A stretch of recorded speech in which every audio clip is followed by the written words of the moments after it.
ಇವತ್ತಿನ ಈ ಒಂದು ಬೆಳವಣಿಗೆಯಿಂದಾಗಿ ಯಾರು ಕಂಗಾಲಾಗಿದ್ದಾರೋ ಇಲ್ವೋ ಗೊತ್ತಿಲ್ಲ, ಆದರೆ ಪವಿತ್ರ ಗೌಡ ಮಾತ್ರ ಕಣ್ಣೀರು ಹಾಕುವ ಹಂತಕ್ಕೆ ಹೋಗಿದ್ದಾರಂತೆ.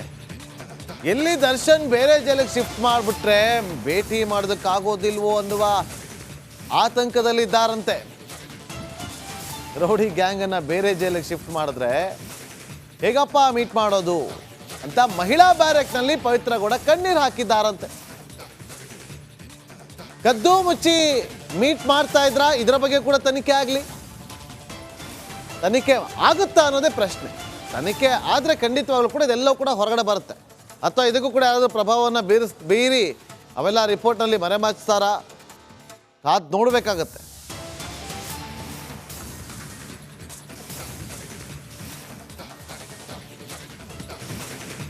ನೋಡಿ, ಇಷ್ಟೆಲ್ಲ ಆಗ್ತಾ ಇದ್ರು ಕೂಡ ಒಂದು ಕಡೆ ಮಹಿಳಾ ಬ್ಯಾರಕ್ನಲ್ಲಿರುವಂಥ ಒಂದು ಈ ಪವಿತ್ರ ಗೌಡ ಇದ್ದಾರಲ್ಲ, ಆ ಪವಿತ್ರ ಗೌಡ ಪೋಷಕರು ಕೂಡ ಭೇಟಿ ಮಾಡೋದಕ್ಕೆ ಇವತ್ತು ಬರ್ತಾರೆ ಅನ್ನೋ ಮಾಹಿತಿ ಇದೆ. ಪೋಷಕರು ಜೈಲ್ಗೆ ಬಂದಿದ್ದಾರೆ ಪವಿತ್ರ ಗೌಡನ ನೋಡೋದಕ್ಕೆ. ಪರಪ್ಪನ ಅಗ್ರಹಾರ ಜೈಲ್ಗೆ ಪವಿತ್ರ ಗೌಡ ಪೋಷಕರು ಆಗಮಿಸಿದ್ದಾರೆ. ತಾಯಿ ತಂದೆ ಸಹೋದರ ಜೈಲಿಗೆ ಭೇಟಿ ಕೊಟ್ಟಿದ್ದಾರೆ. ಆತಂಕ ಇದೆ, ಆತಂಕದ ನಡುವೆಯೂ ಕೂಡ ಪವಿತ್ರ ಪೋಷಕರು ಜೈಲಂತ ಆಗಮಿಸಿದ್ದಾರೆ. ಆದರೆ ಭೇಟಿ ಮಾಡೋದಕ್ಕೆ ಅವಕಾಶ ಸಿಗುತ್ತೋ ಇಲ್ವೋ ಗೊತ್ತಿಲ್ಲ. ಯಾಕಂದರೆ ಇವತ್ತು ಇಷ್ಟೆಲ್ಲ ಬೆಳವಣಿಗೆ ಆಗ್ತಾ ಇದೆ, ಒಂದು ಕಡೆ ತನಿಖೆ ಕೂಡ ನಡೀತಾ ಇದೆ. ಈ ರೀತಿಯಾಗಿ ತನಿಖೆ ನಡೆಯುವಂಥ ಸಂದರ್ಭದಲ್ಲಿ, ಯಾಕಂದರೆ ಮಹಿಳಾ ಬ್ಯಾರಕ್ನಲ್ಲಿರುವಂಥ ಹಿನ್ನೆಲೆಯಲ್ಲಿ ಆ ಕಡೆಗೆ ಬಿಡ್ತಾರೋ ಇಲ್ಲೋ ಕಾದು ನೋಡಬೇಕು. ನೋಡಿ, ಈಗ ಒಳಗಡೆ ಹೋಗ್ತಿದ್ದಾರೆ ವೀಕ್ಷಕರು. ನೋಡಿ, ಇಷ್ಟು ದಿನ ಆ ಬ್ಯಾರಿಕೇಡ್ಗಳನ್ನು ಹಾಕಿದ್ರಲ್ಲ, ಅಲ್ಲಿಂದ ಮುಂದಕ್ಕೆ ಗಾಡಿಗಳನ್ನು ಕೂಡ ಬಿಡ್ತಾ ಇದ್ರು. ದರ್ಶನ್ ನೋಡೋದಕ್ಕೆ ಯಾರೇ ಬಂದರೂ ಕೂಡ, ದರ್ಶನನ್ನು ನೋಡೋದಕ್ಕೆ ಯಾರೇ ಬಂದರೂ ಕೂಡ ಕಾರ್ನ ಒಳಗಡೆ ಬಿಡ್ತಾ ಇದ್ರು. ಇಲ್ಲ, ಇವತ್ತಿಂದ ಸ್ಟ್ರಿಕ್ಟ್ ಮಾಡಿದ್ದಾರೆ. ಅದು ಎಷ್ಟು ದಿನ ನಾವು ನೋಡಬೇಕು. ನೋಡಿ, ಕಾರ್ನ ಅಲ್ಲೇ ನಿಲ್ಲಿಸಿ ಇಲ್ಲಿಂದ ನಡ್ಕೊಂಡೇ ಹೋಗಬೇಕು, ಅಲ್ಲಿವರೆಗೂ ನಡ್ಕೊಂಡು ಹೋಗ್ಬೇಕು. ಅಂದರೆ ಇವರು ಯಾರೇ ಒಬ್ಬರು ಸಾಮಾನ್ಯ ಕೈದಿಗಳನ್ನು ನೋಡೋದಕ್ಕೆ ಅವರ ಕುಟುಂಬಸ್ಥರು ಹೋದಾಗ ಅಲ್ಲಿ ಪರಪ್ಪನಗರ ಪೊಲೀಸ್ ಸ್ಟೇಷನ್ ಇದೆ, ಆ ಸ್ಟೇಷನ್ ಪಕ್ಕದಲ್ಲಿ ಹೋಗಿ ಅವರು ಚೀಟಿ ತೊಗೊಬೇಕು. ಚೀಟಿ ತೊಗೊಂಡು ಅವ್ರ ನಂಬರ್ ಬಂದಾಗ ಹೋಗಿ ಅವ್ರು ಏನೇನು ತೊಗೊಂಬಂದ್ರೆ, ಯಾರನ್ನ ಮೀಟ್ ಮಾಡೋಕೆ ಹೋಗ್ತಾರೆ, ಅವ್ರ ನಂಬರ್ ಏನು ಎಲ್ಲವನ್ನ ಕೂಡ ಕೊಟ್ಟು ಒಳಗಡೆ ಹೋಗಬೇಕಿತ್ತು. ಇವರು ಅದೇ ರೀತಿಯಾಗಿ ಹೋಗ್ತಾರಾ? ಅವರ ರಿಜಿಸ್ಟ್ರಲ್ಲಿ ಎಂಟ್ರಿ ಆಗುತ್ತಾ ಯಾರೆಲ್ಲ ಬಂದಿದ್ರು ಮೀಟ್ ಮಾಡೋದಕ್ಕೆ? ಮತ್ತಷ್ಟು ಮಾಹಿತಿಯನ್ನು ಕೊಡೋದಕ್ಕೆ ನಮ್ಮ ಆನೇಕಲ್ ಪ್ರತಿನಿಧಿ ನವೀನ್ ಈಗ ಲೈವ್ನಲ್ಲಿ ಜಾಯ್ನ್ ಆಗಿದ್ದಾರೆ. ನವೀನ್, ಈಗ ಭೇಟಿ ಮಾಡೋದಕ್ಕೆ ಬಂದಿದ್ದಾರೆ, ಭೇಟಿ ಮಾಡೋದಕ್ಕೆ ಅವಕಾಶ ಸಿಗುತ್ತಾ ಇಲ್ವಾ?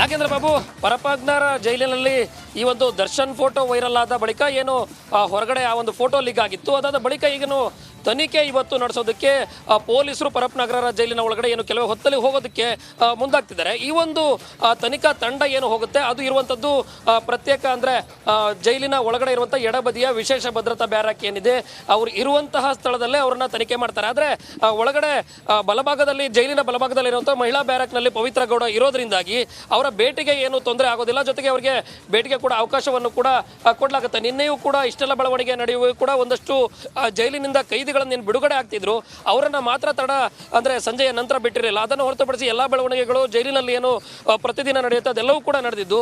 ಅದೇ ರೀತಿ ಈಗ ಪವಿತ್ರ ಗೌಡ ತಂದೆ ತಾಯಿ ಏನು ಬಂದಿದ್ರು, ಜೊತೆಗೆ ಸಹೋದರ ಬಸವರಾಜು ಈ ಹಿಂದೆ ಏನು ಸಾಮಾಜಿಕ ಜಾಲತಾಣದಲ್ಲಿ ಒಂದಷ್ಟು ಟ್ರೋಲ್ಗೆ ಒಳಗಾಗಿದ್ದ, ಅವರೆಲ್ಲರೂ ಕೂಡ ಪವಿತ್ರ ಗೌಡನ ಈಗ ಭೇಟಿ ಆಗೋದಕ್ಕೆ ಒಳಗಡೆ ಹೋಗಿದ್ರು. 99% ಭಾಗ ಅವರ ಭೇಟಿಗೆ ಅವಕಾಶ ಸಿಗುತ್ತೆ ಅನ್ನೋ ಮಾತು ಕೂಡ ಜೈಲಿನ ಮೂಲಗಳು ರಿಪಬ್ಲಿಕ್ ಗೌಡಕ್ಕೆ ಒಂದಷ್ಟು ಹೇಳಿರುವಂಥದ್ದು. ಇದರ ಜೊತೆಗೆ ಪವಿತ್ರ ಗೌಡ ಇರುವಂತಹ ಬ್ಯಾರಕ್ ಏನಿದೆ ಅಲ್ಲಿಯೂ ಕೂಡ ಒಂದಷ್ಟು ಆತಂಕ ಈಗ ಪವಿತ್ರ ಗೌಡಗೆ ಶುರುವಾಗಿರುವಂಥದ್ದು.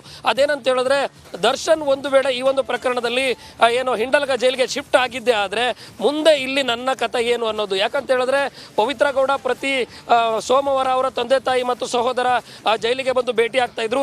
ಆ ಸಂದರ್ಭದಲ್ಲಿ ಒಂದಷ್ಟು ಮಾಹಿತಿಯನ್ನ ರಿಪಬ್ಲಿಕ್ ಕನ್ನಡ ಎಕ್ಸ್ಕ್ಲೂಸಿವ್ ಆಗಿ ಬಿತ್ತರ ಮಾಡಿತ್ತು. ಅದೇನಂತ ಹೇಳಿದ್ರೆ, ದರ್ಶನ್ ಮನೆಯವರು ಏನೇನು ಮಾಡ್ತಿದ್ದಾರೆ, ದರ್ಶನ್ ಪತ್ರಿ ವಿಜಯಲಕ್ಷ್ಮಿ ಮತ್ತು ಅವರ ಸಹೋದರರು ಕೂಡ ಯಾವ ಸೋಮವಾರ ಬಂದು ಏನು ಭೇಟಿ ಮಾಡ್ತಾ ಇದ್ರು ಅದೇ ಶ್ರಮಕ್ಕೆ ಅವ್ರನ್ನ ಫಾಲೋ ಮಾಡ್ಕೊಂಡು ಬಂದು ಒಂದಷ್ಟು ಮಾಹಿತಿಯನ್ನ ಪವಿತ್ರ ಗೌಡಗೆ ಅವರ ಮನೆಯವರು ಕೊಡ್ತಾ ಇದ್ರು. ಇದ್ರ ಬಗ್ಗೆ ರಿಪಬ್ಲಿಕ್ ಕನ್ನಡ ವರದಿ ಮಾಡ್ತಾ ಇದ್ದಂತೆ ಈಗ ಸೋಮವಾರ ಮಧ್ಯಾಹ್ನದ ನಂತರ ಏನು ಆ ಒಂದು ಒಂದು ವರದಿ ಬಿತ್ತರ ಆದ ನಂತರ ದರ್ಶನ್ ಪತ್ನಿ ವಿಜಯಲಕ್ಷ್ಮಿ ಬಂದು ಭೇಟಿ ಆಗ್ತಾ ಇದ್ರು. ಈಗ ಮಂಗಳವಾರ ಅಂತಂದ್ರೆ ಇದು 3ನೇ ಮಂಗಳವಾರ. ಈಗ ನಾವು ವರದಿ ಮಾಡಿದ ಬಳಿಕ ಸೋಮವಾರ ದಿನವನ್ನ ಬದಲಾವಣೆ ಮಾಡಿಕೊಂಡು ಪವಿತ್ರ ಗೌಡ ತಾಯಿ ತಂದೆ ಮತ್ತು ಅವರ ಸಹೋದರ ಇವತ್ತು ಮಂಗಳವಾರ ಜೈಲಿಗೆ ಭೇಟಿಗೆ ಬಂದಿದ್ದಾರೆ. ಬಹುತೇಕ ಭೇಟಿನೂ ಕೂಡ ಆಗ್ತಾರೆ. ಇವತ್ತು ಒಂದಷ್ಟು ಚರ್ಚೆಯೂ ಕೂಡ ಜೈಲಲ್ಲಿ ಆಗ್ಬೋದು. ಯಾಕಂತ ಹೇಳಿದ್ರೆ ಪವಿತ್ರ ಗೌಡ ಜೈಲಲ್ಲಿ ಆ ಸಿಬ್ಬಂದಿಗಳು ಎಷ್ಟೇ ಮಾಹಿತಿ ಕೊಟ್ಟರು ಅಲ್ಲಿ ಅಷ್ಟೊಂದು ದರ್ಶನ್ ಏನು 2-3 ದಿನದಿಂದ ಏನು ಬೆಳವಣಿಗೆಗಳಾಗಿತ್ತು, ಇದೆಲ್ಲ ಬೆಳವಣಿಗೆಗಳ ಒಂದಷ್ಟು ಮಾಹಿತಿಯನ್ನ ಇವತ್ತು ಪವಿತ್ರ ಗೌಡ 100% ಪಡಿತಾರೆ. ಯಾಕಂತ ಹೇಳಿದ್ರೆ ಈಗಾಗಲೇ ಒಂದಷ್ಟು ಕಣ್ಣೀರನ್ನ ಒಳಗಡೆ ಹಾಕಿ ಮುಂದಿನ ನನ್ನ ಕತೆ ಏನು ಅನ್ನೋ ರೀತಿ ಅಲ್ಲಿ ಪವಿತ್ರ ಗೌಡ ಮಾತಾಡಿರೋದು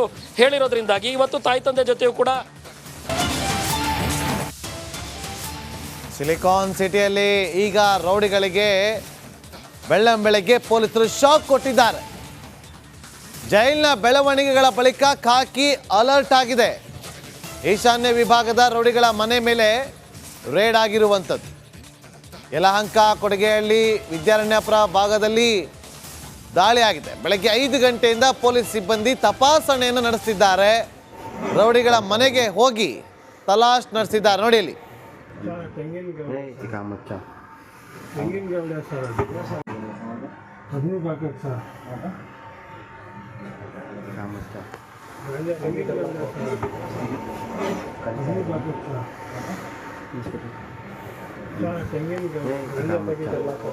ನೋಡಿ ಅಲ್ಲಿ ಕೈನಲ್ಲಿ ಮಚ್ಚಿದೆ, ಲಾಂಗ್ ಅವ್ರ ಭಾಷೆಯಲ್ಲಿ ಹೇಳ್ತಾರಲ್ಲ ಲಾಂಗ್ ಇದೆ ಅಲ್ಲಿ. ಮನೆಗಳಲ್ಲಿ ಸಿಗುತ್ತೆ. ಅಟ್ಟದ ಮೇಲೆ ಇಟ್ಟಿರ್ತಾರೆ, ಆ ಮನೆ ಟಾಯ್ಲೆಟ್ ಒಳಗಡೆ ಇಟ್ಟಿರ್ತಾರೆ, ಬೆಡ್ ಕೆಳಗಡೆ ಇಟ್ಟಿರ್ತಾರೆ, ಕಾಪೆ ಕೆಳಗಡೆ ಇಟ್ಟಿರ್ತಾರೆ, ದಿಂಬು ಕೆಳಗಡೆ ಕೂಡ ಇಟ್ಕೊಂಡಿರ್ತಾರಂತೆ. ಯಾಕಂದ್ರೆ ನೋಡಿ ಎಲ್ಲ ಕಡೆ ಹುಡುಕ್ದಾಗ ಕೂಡ ಸಿಕ್ಕಿರುವಂಥದ್ದು. ಮಾದೇಶ್ ನಮ್ಮ ಪ್ರತಿನಿಧಿ ಈಗ ಸಂಪರ್ಕದಲ್ಲಿದ್ದಾರೆ. ಮಾದೇಶ್, ಬೆಳ್ಳಂಬೆಳಗ್ಗೆ ರೌಡಿಗಳಿಗೆ ಶಾಕ್ ಕೊಟ್ಟಿದ್ದಾರೆ. ಅಂದರೆ ಇಲ್ಲಿ ಜೈಲಲ್ಲಿ ಈ ಬೆಳವಣಿಗೆ ಆಗಿರೋದಕ್ಕೆನಾ ಈ ದಾಳಿ?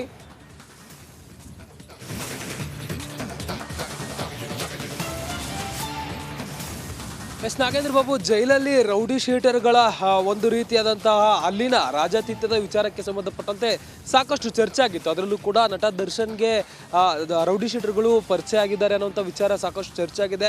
ಇದರ ಬೆನ್ನಲ್ಲೇ ರೌಡಿ ಶೀಟರ್ಗಳು ಈ ಒಂದು ಪೊಲೀಸ್ ಇಲಾಖೆಯ ಒಂದು ಅಂದರೆ ಒಂದಷ್ಟು ಭಯವಿಲ್ಲದಂತೆ ಯಾವ ರೀತಿ ನಡ್ಕೊಳ್ತಿದ್ದಾರೆ ಅನ್ನುವಂಥ ಒಂದಷ್ಟು ವಿಚಾರಗಳು ಕೂಡ ಹೊರಗಡೆ ಬಂದಿತ್ತು. ಅದಲ್ಲದೆ ಇತ್ತೀಚಿನ ದಿನಗಳಲ್ಲಿ ರೋಡ್ ರೇಸ್ ಪ್ರಕರಣಗಳಾಗಿರ್ಬೋದು, ಒಂದಷ್ಟು ರೌಡಿಗಳ ಪುಂಡರ ಒಂದಷ್ಟು ಅಟ್ಟಹಾಸ ಕೂಡ ಜಾಸ್ತಿ ಆಗಿತ್ತು. ಈ ಬೆನ್ನಲ್ಲೇ ಈಶಾನ್ಯ ವಿಭಾಗದಲ್ಲಿ ಇವತ್ತು ಮುಂಜಾನೆ 5 ಗಂಟೆ ಸುಮಾರಿಗೆ DCP ಸುಜಿತ್ ನೇತೃತ್ವದಲ್ಲಿ ದಾಳಿಯನ್ನು ನಡೆಸುವಂಥ ಕೆಲಸವನ್ನು ಮಾಡಲಾಗಿದೆ.